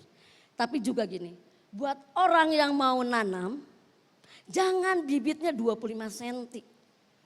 Apalagi tanam tinggal. Itu. Karena apa? Kalau 25 cm, dia habis dengan alang-alang, orang ngambil rumput. Babat. Jadi bagaimana dong caranya Ya, menanam? caranya saya semeter up. Kalaupun dia tidak tanam rawat setiap hari, 3 bulan dia masih oke. Karena akarnya tidak seperti yang 25 cm. Jadi ibu punya nursery juga atau di mana ibu mendapatkan bibit-bibit pohon itu? Saya beli sendiri. Saya pada saat itu tidak ada yang membantu sama sekali. Saya membeli tanah dari masyarakat, saya membuat jalan sendiri, pasang listrik, saya beli tiang sendiri, Bu. Itu. Tapi sekarang kan orang banyak villa tinggal nyantol. Jalan sudah bagus, tapi saya pikir saya beribadah juga buat orang banyak. Itu. Kita bisa berkunjung ke sana, Bu. Lihat. Kapan aja next time berkunjung, dilihat hutannya. Karena saya akan menitipkan juga ke Bu Desi. Kita jaga hutan ini. Berapa lama lagi umur saya? Saya sudah 63 tahun, cucu saya sudah kuliah. Dan mereka Itu juga hutan. komit untuk melanjutkan, Bu. Itu sudah komit dan kita sama cucu dan anak saya tidak boleh kamu mengakui hutan ini. Karena hutan ini adalah milik bersama, milik cucu ibu dan cucu orang banyak. Itu yang saya pikirkan sampai detik ini. Wow, luar biasa. Pemerintah daerah bagaimana memberikan rekognisi, apresiasi atau apa komentar dan Saya juga agak sedih, Bu agak sedih. Sedih kenapa? Beberapa selama ini beberapa pemerintah. Tapi sekarang ada yang namanya bupati yang keren. Namanya Pak Rudi Bupati Bogor. Dia baru berkunjung ke tempat kami. Dia menangis, Bu, sambil nanam pohon gaharu. Saya sediakan pohon gaharu untuk mereka. Karena tidak ada selama ini yang pengen tahu nih hutan. Karena dia baca sosmed. Saya tidak pernah main seperti, tapi orang yang datang yang bikin. Bu Rosita gini-gini. Ya mereka yang nulis. Akhirnya membaca itu. Akhirnya dia datang ke tempat kami. Terus kami, Bu, dapat penghargaan Ibu dari kami Kabupaten Bogor. Saya bilang gini, saya pengen Kabupaten Bogor ini hijau. 1. Dan saya pengen hutan organik di mana-mana ada hutan organik. Saya menawarkan diri untuk menjadi konsultan mereka. Gak usah dibayar. Karena apa? Yang saya gagal, mereka tidak boleh gagal. Itu salah satunya. Itu salah satunya yang saya pikirkan. Ya sangat sekarang kabupaten ini, Kabupaten Bogor ada 48 hektar yang mesti jauhkan di Sentul. Saya bersyukur alhamdulillah. Berarti hutan organik di mana-mana nanti banyak hutan organik yang lain. Terus setiap kecamatan harus 1 hektar menghijaukan. Ada komitmen dari bupati. Itu keren. Berarti Kabupaten Bogor itu ada 40 kecamatan. Nanti Bogor itu hujan lagi, Jakarta tidak banjir. Kenapa begitu? 3 jam Jakarta hujan bilang, ini loh kiriman dari Bogor. luar biasa, tepuk tangan. Ya. Ini benar menurut saya itu contoh yang baik sekali di mana masyarakat bisa menggerakkan sendiri. Betul. Tidak harus menunggu ya pemerintah, Menunggu, betul. tidak harus menunggu diminta, disuruh atau dibuatkan kebijakan. Yang penting ada lahan kosong langsung ditanam. Sekali lagi kita tepuk tangan dan mungkin suatu hari ya ibu-ibu Kita yang harus ada di datang sini ke sana. kita kunjungi ini. Tempat hutan di mana Ibu Rosita tinggal. Nih sekarang coba sebagai orang hutan tadi dia Orang bilang. hutan. Saya Rosita orang hutan. Dan saya terima kasih diundang ke sini. Ternyata kebun ibu juga berdekatan dengan kami. Iya, dan- Tapi ibu ini nggak pernah jarang ke kebun kayaknya. Jadi nggak tahu lagi. Baik, sekarang kita mungkin lihat dari perspektif lain, dari aspek pemberdayaan, tapi juga menurut saya itu sangat penting karena ini adalah suatu industri yang bukan saja memperdayakan perempuan, tapi juga harus memikirkan yang namanya sustainability. Ya, apalagi sekarang itu tuntutannya itu semua itu harus Apalagi kecantikan itu harus natural, kosmetik itu harus dibuat dengan bahan-bahan yang ramah lingkungan, tapi juga bebas dari macam-macam kimia. Nah, Ibu Ayu Widya Ningrum ini aesthetic doctor and owner of Widya Aesthetic Clinic. Mungkin dari perspektif Ibu ya, bagaimana kira-kira selama ini yang dilakukan dan diterapkan lah sebagai seorang entrepreneur istilahnya dalam dunia dan industri kecantikan. Terima kasih atas kesempatannya. Andai setiap pulau, andai setiap kabupaten kita memiliki satu Ibu Rosita, ya, mungkin akan memperbaiki sirkulasi oksigen dengan baik. Itu berhubungan dengan anti-aging. Ingat, hutan yang baik, oksigen yang baik, membentuk anti-aging dan regenerasi sel yang luar biasa. Makanya alhamdulillah Ibu Rosita panjang umur, luar biasa. Ya, kita tahu bahwa kita mencontoh di Swiss ataupun di Jepang, kita lihat bahwa konservasi hutan dan alamnya masih sungguh luar biasa. Itu membuat tingkat polusi juga rendah. Dan ini saya tidak akan berpikir atau menghubungkan ini dengan kecantikan, tapi lebih ke anti-aging. Ibu-ibu, kita tahu bahwa orang terpenting dalam rumah tangga itu adalah ibu menurut saya. Ibu itu harus bisa segalanya.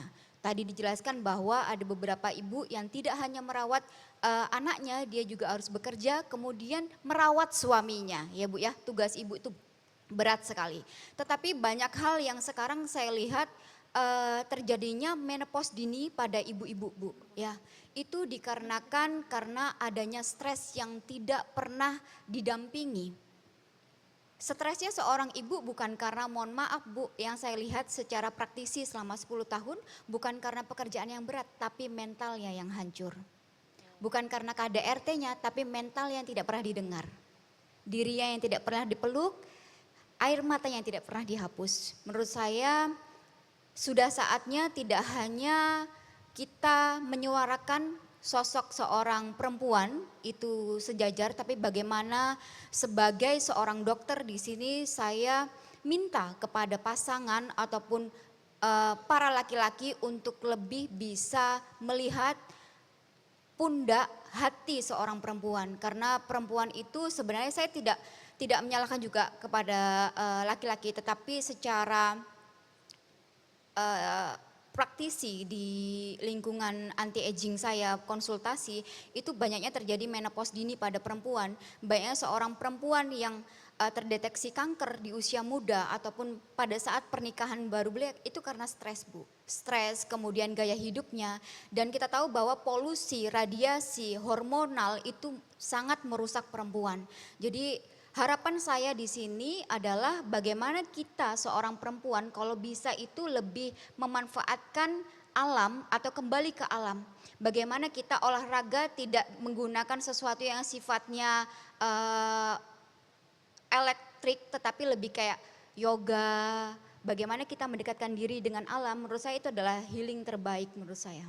Ya, nah healing ini kalau kita bicara mengenai Mother Earth ya, bumi ini justru yang kita lukai, kita eksploitasi. Kenapa akhirnya kita memiliki lingkungan yang sangat-sangat polutif, dan polutif ini ya tadi merusak kita semua ya, udara kita tercemar, air kita tercemar dan lain sebagainya. Nah, dalam konteks sustainability ini, karena ini menarik ini sebenarnya dari perspektif bagaimana stres ya, dan stres ini banyak sekali dipikul dan menjadi burden atau menjadi beban perempuan.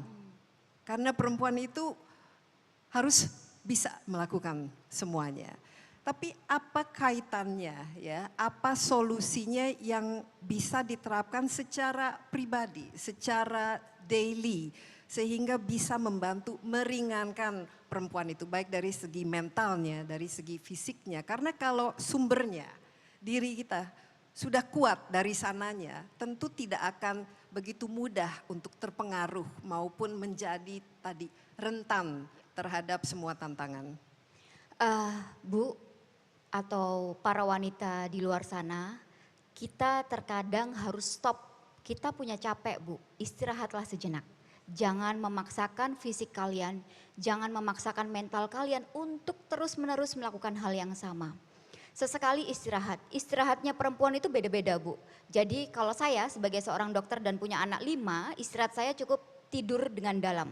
Jadi pada saat saya sudah capek, mental saya sudah capek, saya cukup tidur dalam. Menurut saya adalah itu istirahat terbaik. Tetapi ada juga beberapa ibu-ibu yang dia healingnya mungkin yoga, healingnya mungkin shopping, tetapi saya kurang setuju sedikit kalau shopping ya. Karena pada dasarnya setelah ketawa hihi, ya kalian akan depresi lagi. Jadi benar-benar healing yang paling bagus adalah di bagian terdalam kalian, itu adalah healing terbaik menurut saya. Karena pada saat kita bisa melakukan mediasi terhadap emosi kita, mental kita, kita akan melakukan regeneratif sel secara alami.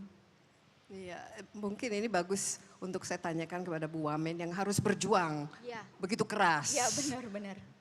Ya. Dan saya Capek. ya saya juga pengen Ibu Wamen dan Ibu Rosita ini ada di setiap pulau karena sama-sama berdampak ya Bu ya, karena Saya lihat yang paling happy ini justru Ibu Rosita karena tinggal di alam. ya, Dan saya lihat juga andai saja Bu Rosita ada di Kalimantan, saya sudah suruh baikin semua tambang-tambang di Kalimantan Bu ya, Masya Allah ya.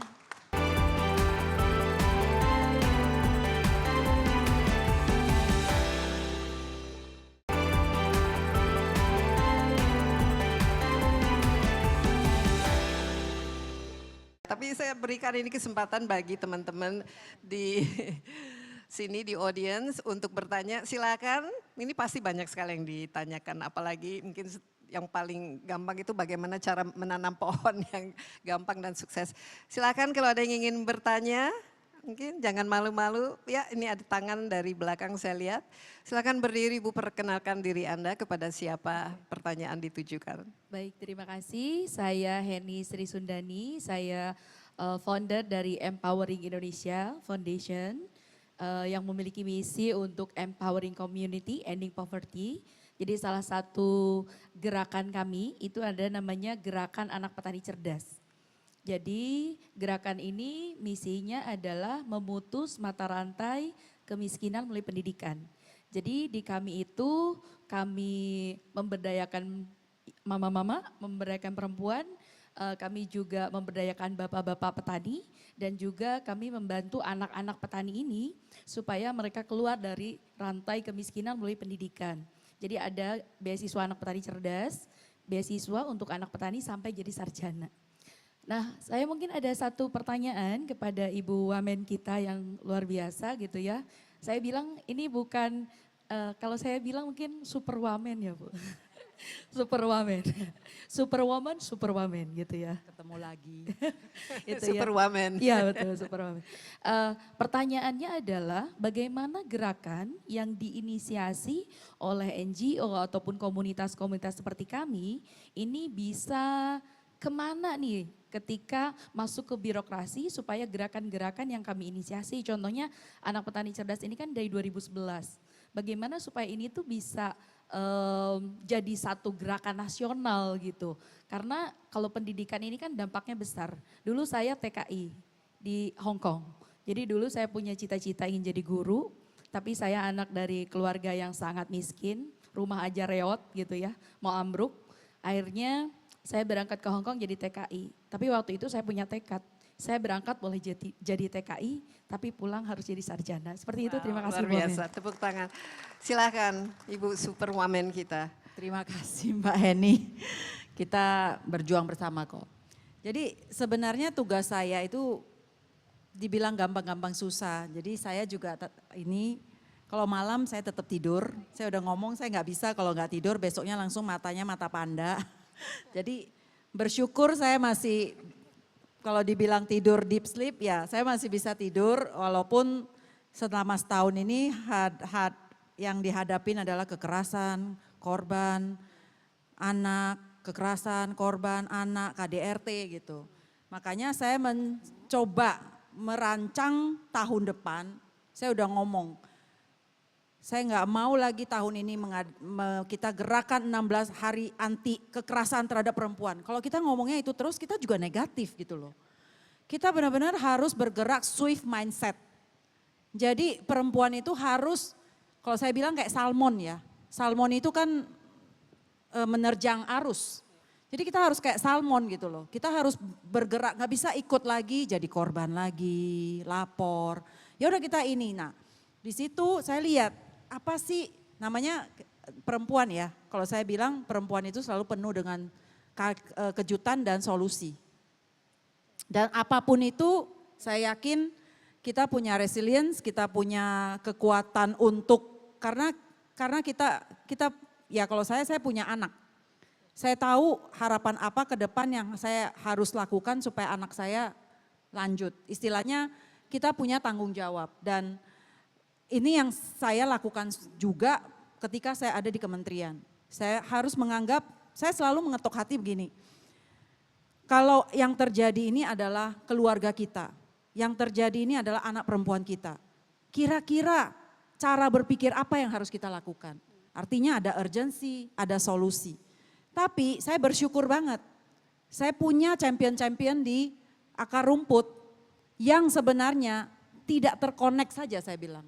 Makanya ketika tahun depan saya lagi berpikir, saya nggak punya anggaran, kita ada efisiensi, tapi ada program prioritas presiden yang harus, istilahnya top down, ada program yang memang kalau bisa dikerjakan secara birokrasi dan dikerjakan kolaborasi, ini sebenarnya untuk anak generasi emas.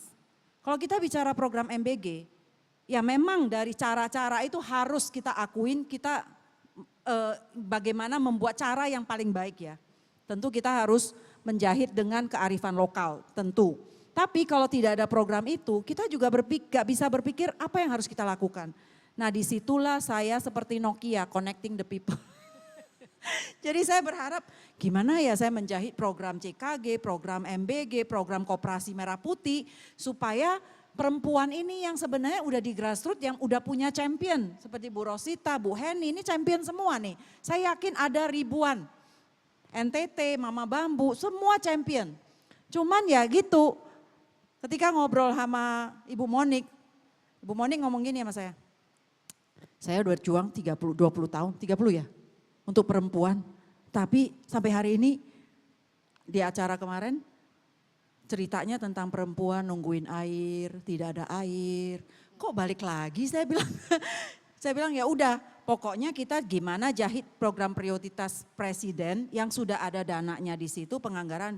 Kalau bukan kita yang ikut terlibat, bukan kita yang lari kayak salmon ikut terlibat, ya nanti yang datang itu ya pasti siapapun yang punya kepentingan gitu kan. Istilahnya ya kalau kita punya kepentingan untuk demi seperti hutan gak boleh ini kan karena kepentingan bukan cuma anak dan cucu ibu kan semua.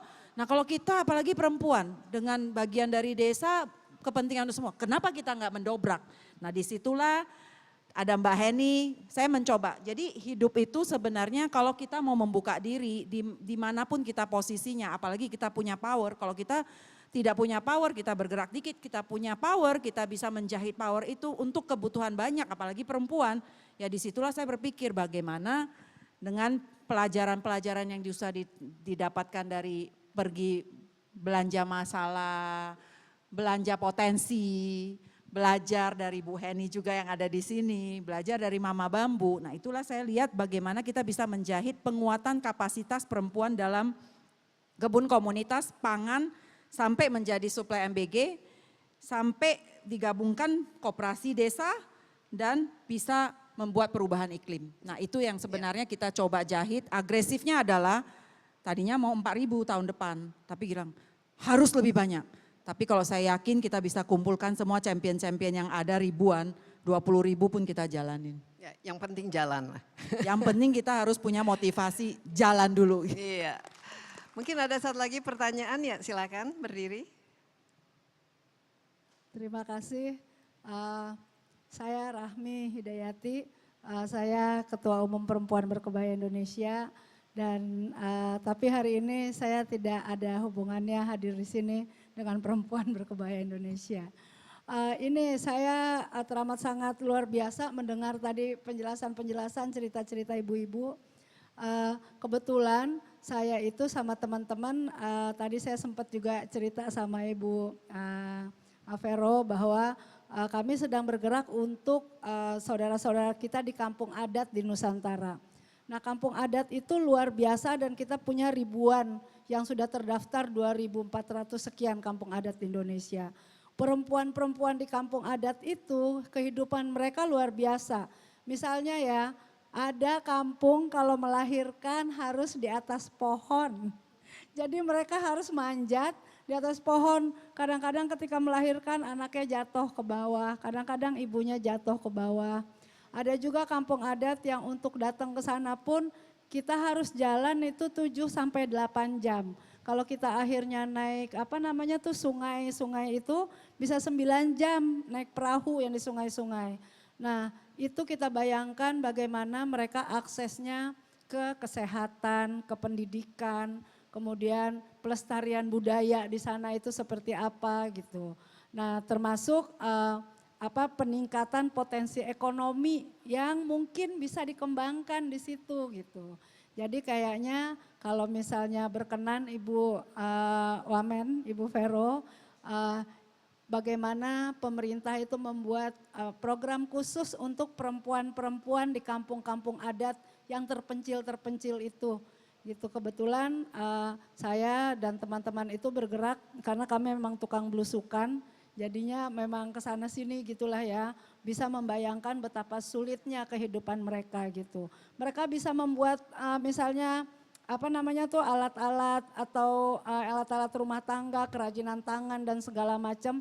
Tapi soal kualitas nggak ada yang mengajarkan mereka bagaimana meningkatkannya, penjualannya gitu. Nah, itu satu soal kampung adat. Yang kedua ini sekarang kan kita lagi bencana di Sumatera.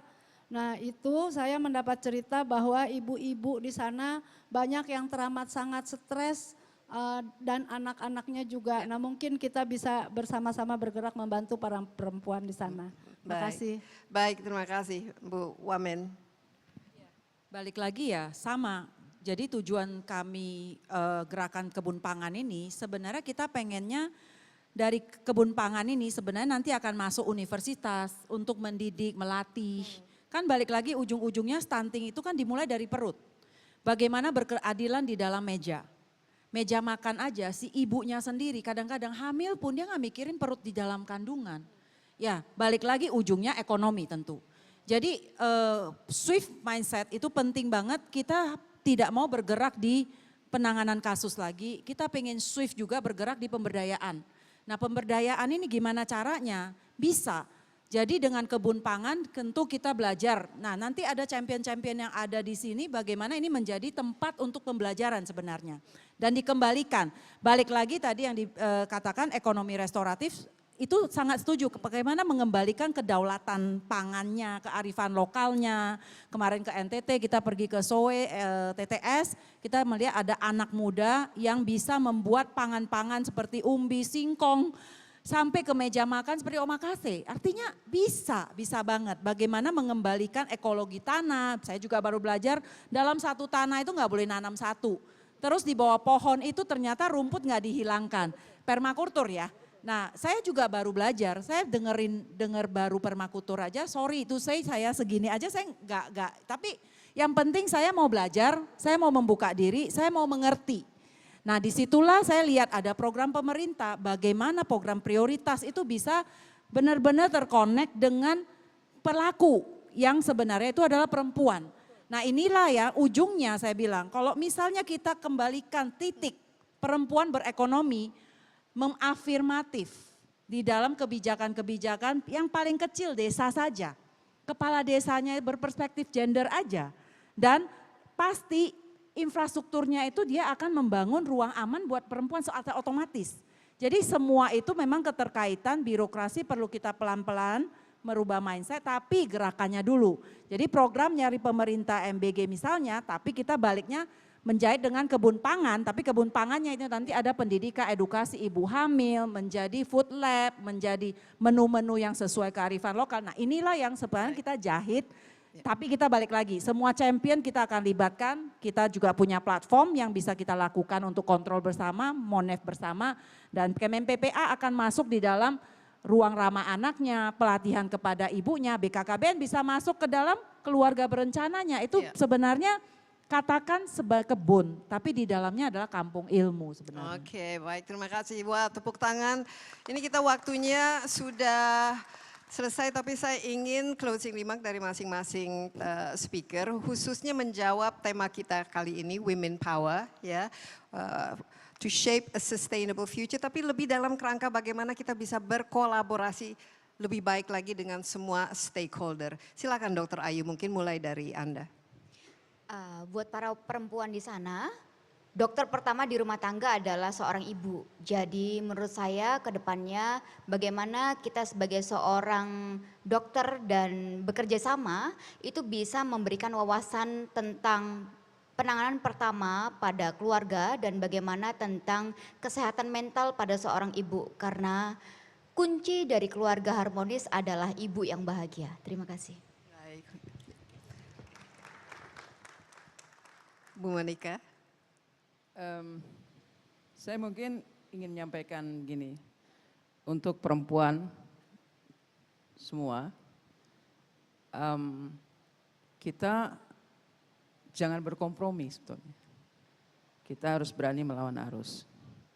Karena saya kira sudah ribuan tahun ya, kita menggunakan menerima kata kompromi tadi. Kalau kita mau merubah, memperbaiki keadaan planet bumi kita, ya, 100 tahun ini manusia sudah merusak polusi yang paling tinggi dalam 100 tahun ini, menghilangkan keanekaragaman hayati, biodiversity loss, juga perubahan iklim. Jadi dalam 100 tahun ini. Jadi kalau kita mau merubah keadaan, kita memang harus melawan arus. Karena arus yang arus deras untuk merusak itu jauh lebih besar. Jadi saya menyerukan bukan hanya pada perempuan, pada anak muda, perempuan dan laki-laki untuk ayo kita sama-sama kerja bareng untuk melawan arus perubahan merusak ini. Makasih. Bu Rosita. Terima kasih. Saya juga titip pesan kepada ibu-ibu. Tidak harus laki-laki yang ibu rasakan. Saya seorang ibu rumah tangga dan perempuan. Saya bisa membuat hutan dan saya pesan. Pertama kepada ibunya dulu. Perbaiki di lingkungan dulu sendiri, apalagi anak-anak zaman now sekarang. Yang harus kita didik dari lingkungan sendiri. Kalau dia merokok jangan buang sampah sembarangan habis merokok. Minimal. Kalau bisa jangan merokok lah. Ya, maksudnya minimal. Karena kebanyakan ya Bu ya. Terus minimal lagi perbaiki di dalam lingkungan. Karena ibu yang paling kuat. Karena saya sudah merasakan itu. Jadi anak-anak saya berhasil kenapa? Kenapa saya stigma kepada anak-anak saya. Dan mulai dari rumah sendiri. Dari lingkungan sendiri baru melalui RT, RW terserah. Yang penting ibu-ibu sekarang harus lebih kuat dari Ibu Rosita. Terima kasih. Hari Ibu itu yang saya bisa ucapkan. Lebih kuat dari Ibu Rosita, seluruh Indonesia harus punya power ibu. Terima kasih. Kalau lebih kuat dari Bu Rosita saya rasa Indonesia akan menjadi betul-betul hutan semua. Kembali kepada asalnya. Bu Wamen, Bu Super Wamen kita.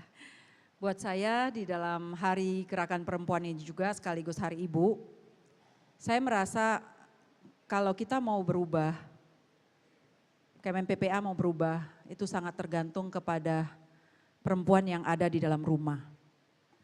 Kalau kita menjadi contoh aja, seorang ibu ketika melahirkan anak perempuan dan anak laki, apa yang kita treat? Apakah kita sudah memberikan kesetaraan gender terhadap anak laki dan perempuan kita di dalam rumah kita sendiri, atau jangan-jangan kita yang membedakan anak laki dan perempuan kita juga. Jadi kalau kita bicara soal bagaimana perempuan harus punya akses, bagaimana kebebasan perempuan boleh sekolah dan terus, bagaimana kadang perempuan ini sendiri juga yang mempamper keluarga ini. Karena kalau saya lihat perempuan kadang-kadang ketika udah punya keluarga, saya dengar cerita kemarin ada misalnya keluarga perempuan lagi masak, terus ada adik, terus ada kakaknya yang perempuan. Adiknya diminta jaga sama ketika mamanya sibuk, sedangkan bapaknya tetap aja baca koran. Jadi yang jaga adiknya ketika mama lagi sibuk bukan bapaknya. Harusnya tanggung jawab anak ini tanggung jawab bapak. Tapi ini hal kecil ya sebenarnya ya. Bukan kita nggak mencintai suami kita, bukan hal gitu. Cuman porsinya. Apa jangan-jangan kita sendiri sebagai perempuan, kita sendiri yang tidak mau berubah. Jadi kalau kita mau memberikan akses kepada perempuan dan ini kembalikan apakah kita sebagai perempuan melakukan itu sendiri, memberikan akses yang sama kepada anak perempuan kita sehingga mereka punya posisi yang sama. Mungkin dimulai dari keluarga lah. Baik, tepuk tangan untuk speaker kita. Kita perempuan harus sehat ya, baik fisik maupun mental. Harus berani melawan arus, harus kuat, lebih kuat dari Bu Rosita dan harus mendidik bukan saja perempuannya tapi laki-lakinya untuk memberikan pemberdayaan dan juga mendukung perempuan. Terima kasih Dr. Ayu, Bu Monika, Bu Rosita dan juga Ibu Vero, wamen kita. Dan saya selalu katakan dalam The Big Idea Forum bahwa kolaborasi ya, kita diskusi seperti ini adalah kunci untuk membuat kebijakan yang tepat dan bisa diimplementasi. Sekali lagi terima kasih atas perhatian Anda. Demikian The Big Idea Forum. Kita berjumpa dalam The Big Idea Forum berikutnya. Sampai jumpa, bye-bye. Baik, terima kasih. Kita berikan tepuk tangan yang lebih meriah lagi kepada para pembicara yang luar biasa pada panel diskusi kali ini. Kami mohon para pembicara untuk tetap di atas panggung. Dan kami akan memberikan apresiasi atas insight yang luar biasa pada The Big Idea Forum malam hari ini. Dengan penuh rasa hormat kami persilakan Ibu Anita Tanjung, Ketua dan Founder CT Arsa Foundation untuk naik ke atas panggung. Bergabung bersama kami untuk menyerahkan plakat dan diikuti sesi foto. Ya, baik, plakat pertama akan kami berikan kepada Ibu Veronica Tan, Wakil Menteri Pemberdayaan Perempuan dan Perlindungan Anak.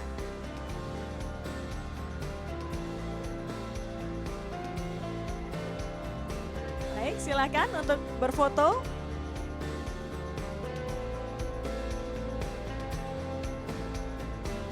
Baik, terima kasih Ibu Veronica Tan.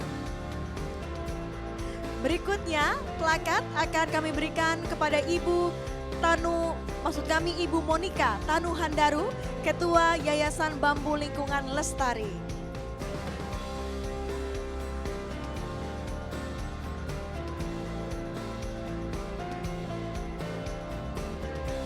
Baik, terima kasih.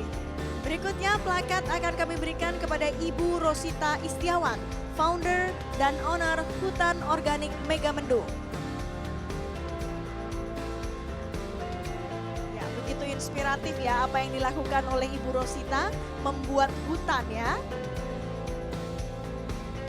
Baik, terima kasih.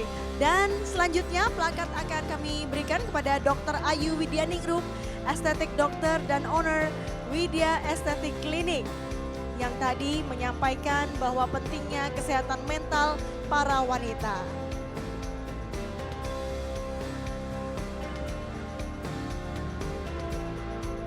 Baik, dan selanjutnya akan ada sesi foto. Silakan para pembicara bersama Ibu Anita Tanjung dan Ibu Desi Anwar.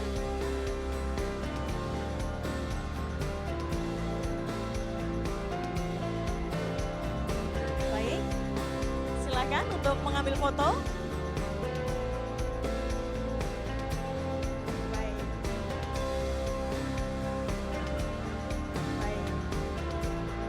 Satu, dua, tiga. Baik, terima kasih. Kita berikan tepuk tangan untuk keempat pembicara. Kami persilahkan para pembicara untuk turun dari panggung. Tapi Ibu Anita Tanjung untuk tetap di panggung karena akan diberikan plakat berikutnya. Kepada Antea Putri Turk dan juga Adri Basuki, kami persilahkan untuk naik ke atas panggung. Silahkan Ibu.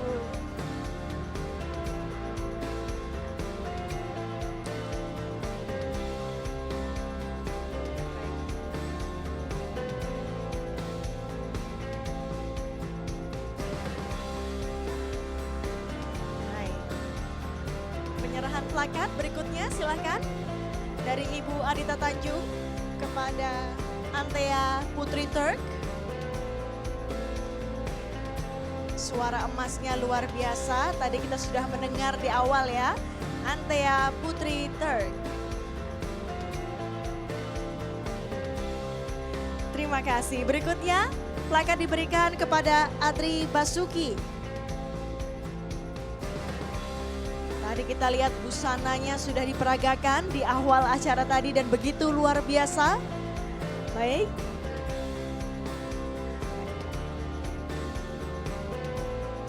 Baik, terima kasih. Terima kasih Ibu Anita Tanjung, terima kasih Adri Basuki dan Antea Putri Turk. Tadi kita sudah melihat, menyaksikan, melihat ya bagaimana keempat pembicara memberikan pandangan-pandangan para pembicara dalam The Big Idea Forum, di mana kita tahu bahwa para pembicara ini sebenarnya senada ya. Senadanya adalah bagaimana perempuan harus bisa berdaya, harus bisa mendapatkan tempat di masyarakat. Dan tadi juga dibahas soal kesehatan mental wanita, karena mental wanita ini harus menjadi perhatian. Hadirin sekalian, kita telah sampai pada penghujung forum malam hari ini. Sebuah perjalanan gagasan, inspirasi, dan refleksi mendalam tentang kekuatan perempuan sebagai penjaga bumi, pemimpin perubahan, dan sumber harapan bagi masa depan yang berkelanjutan. Kami haturkan terima kasih kepada seluruh narasumber atas pemikiran dan pengalaman yang telah dibagikan kepada para audiens yang sudah hadir malam hari ini di Museum Nasional Indonesia. Kami juga mengucapkan terima kasih. Semoga percakapan malam hari ini bisa menjadi langkah nyata menuju dunia yang lebih adil, lebih hijau, dan lebih manusiawi.